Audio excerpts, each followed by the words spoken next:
پێشانگای بەغدای نێودوڵەتی لە خۆڵی 45دا و بە ئامادەبوونی 700 کۆمپانیای عێراقی و بیانی دەرگای خۆی بۆ گزیان کردەوە بۆ ئەوەی گرنگی بە بواری بازرگانی و ئابووری بدا. لە دەستپێچیکردنەوەی ئەم پێشانگایە کە عادل عەبدولماهدی سەرۆکوەزیرانی عێراق ئامادەی ببوو خۆشحاڵی خۆی دەربڕی و ڕووناچی خستە سەر پەیوەندیەکانی نێودوڵەتی بۆ ئەوەی خزمەت بە عێراق بگەێنێ. خصوصاً پاش بەجێهێنانی ئەرکی ئازادکردنی شارەکان لە داعش ئێستا کاتی بژانەوەی ئابووری عێراقە. ئەرکێکە کە دەبێت پەیوەندی ببەستین لەگەڵ هەموو دۆستەکانمان لە وڵاتانی هاوسێ و جیهانیش. ئامانجی سەرەکی ئەم پێشانگایە ئەوە بوو کە عێراق هەنگاوی بەرەو پێش بنێ بۆ ئەوەی خزمەت بە بواری بازرگانی و ئابووری بدات.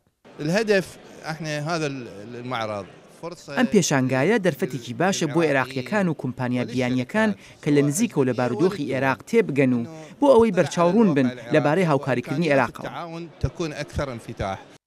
بەهۆی بەشداربوونی سەدان کۆمپانیایی جیاجیا بەشداربووانی ئەم پێشانگایە خۆشحاڵی خۆیان دەربڕی و ئەم هەنگاوەیان بەکارێکی نەرێنی لە قەڵەمدا.